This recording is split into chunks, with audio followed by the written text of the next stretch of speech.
Velayana Desambu Telugu, Telugu Vallabunda Telugu Kanda, Ellandrupula Nerga Basadi, Desa Bashalandu Telugu Lessa. With deep respect and regard to my own mother language, sir, but since I have members of parliament from the northern parliament constituencies as well, I would seek to progress further in English. Sir, today I rise with great humility and responsibility, sir, not merely as a member of this august house, but also as the proud daughter of the state of Andhra Pradesh, echoing the voices of 5 crore people, including the farmers and women of my state. Sir, what I place before this house today is simply not about a city or a town, but it is about sacrifice, about constitutional fairness, and about the moral duty of the Indian state. Sir, when AP was bifurcated, or Andhra Pradesh was bifurcated in 2014, sir, leaving Hyderabad, the joint capital of the newly formed state of Telangana as well as the residual state of Andhra Pradesh needed a new administrative center. Amaravati, sir, keeping in mind its spiritual, its historical, as well as its religious significance in mind, was actually identified to be the capital of our state. Sir, Telangana began its journey with Hyderabad as the capital, sir, which was ready, functional, and globally recognized, but Andhra Pradesh did not have a capital, neither did it have a secretariat, an assembly, or administrative ecosystem. Sir, on the 8th of February 2014, sir, that should be considered a black day in the annals of Indian parliamentary history, because it was on that day, sir, that the doors were shut, the cameras were shut down, there was no healthy discussion, but yet a state was bifurcated on the floor of the house, sir. The people of Andhra Pradesh, the 5 crore people of Andhra Pradesh, they accepted the loss peacefully and constitutionally, keeping the nation's interest in mind. That quiet dignity, sir, laid the emotional foundation for our capital, Amaravati. There were 3 states, sir. I would like to remind the House that in the year 2000, when one of the greatest statesmen of our country, Shri Atal Bihari Vajpayee ji, was the Prime Minister of our country, 3 states were formed, sir, Jharkhand, Chhattisgarh, and Uttarakhand. And all of them, sir, they did get as their hereditary a capital, or for that matter, an area was identified to be the capital of the state. But Andhra was subjected to deep humiliation, and this was probably the first state in the entire history, sir, where a state was created with a residual state was left, sir, with no capital at all. Sir, there was absolutely no coercion, and just one call by the center, sir, it had seen 29,000 farmers come forward to contribute, or rather give up 34,000 hectares of 34,000 acres of fertile land, sir, for construction of capital Amaravati. Therefore, Amaravati, sir, is not a mere transaction, but it is a social covenant. And today, probably that is why Amaravati will be remembered in history, sir, as India's first people capital, built not by coercion, but built by belief, sir. Sir, when the Honorable Prime Minister, Shri Narendra Modi ji, was in Andhra Pradesh and he laid the foundation stone for Amaravati in 2015, that was a moment of reassurance to a wounded state. Sir, it was an assurance from the nation directly to the state of Andhra Pradesh. In 1953, sir, the state of Andhra Pradesh was formed based on linguistic identity. Fighting discrimination against the Teluguites in the then Madras presidency, there was a demand for a creation of a special linguistic-based state, sir. And it was late Shri Potti Sri Ramal Garu's sacrifice, sir, which led to his death and had also led to the formation of the state.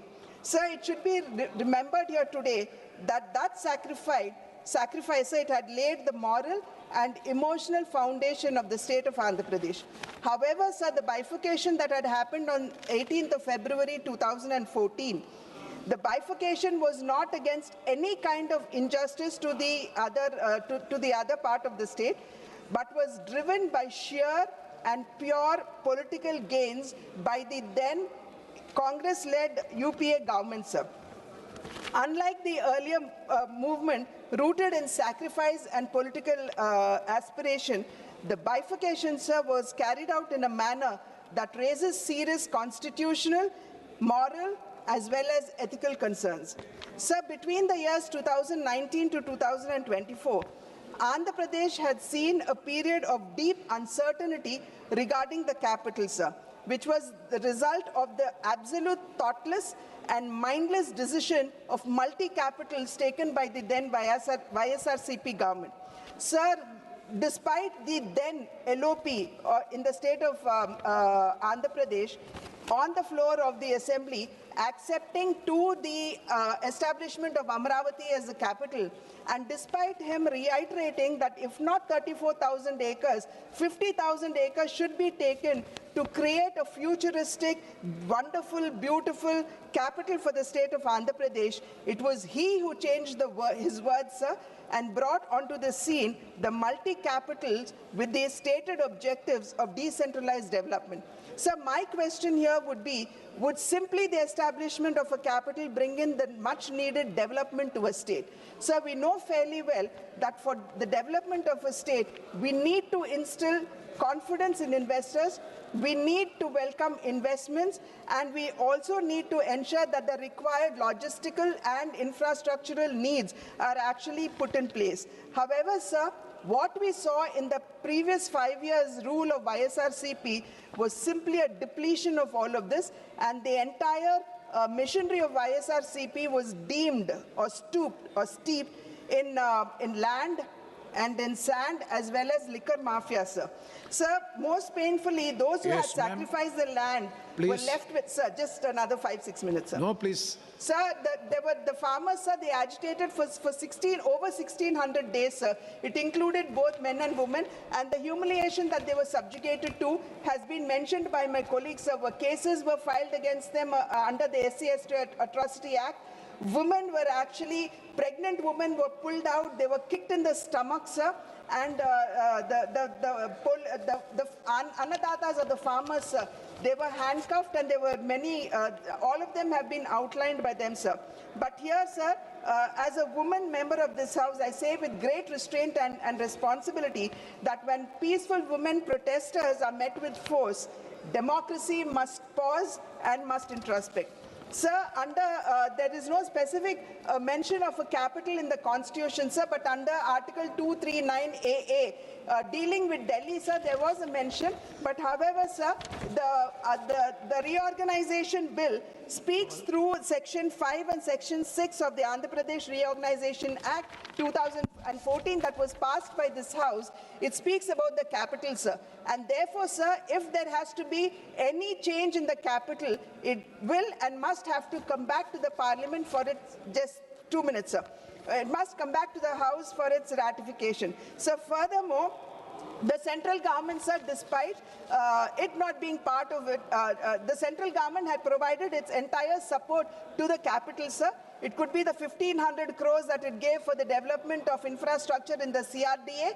It could be the 20,000 crores for the outer ring road, the 29,000 crores for connecting Rayalaseema Anantapuram with Amravati, sir. Polavaram being given the national project status, where the 7 mandals which were residually left behind in Telangana were again brought back to Andhra Pradesh. Otherwise, Polavaram dream would not have been realized.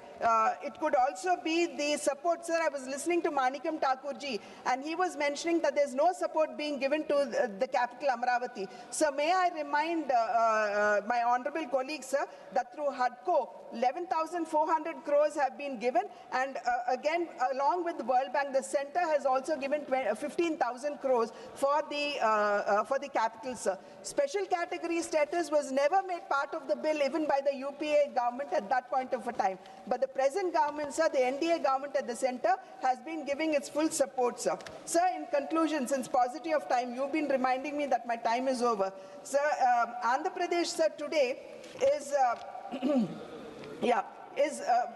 why we are here to seek statutory recognition for Amaravati, sir, is not political but on moral and constitutional grounds. Sir, statutory protection for Amaravati is really essential because no state would have to lose its capital for the second time. No farmer, being whether a man or woman, should fear no policy reversal. Investors need certainty and not shifting of capitals, and a reorganized state, sir, it deserves stability and experiment. No, sir, please. in conclusion, sir, I would like to only say that Andhra Pradesh today is seeking no privilege, sir. It seeks certainty.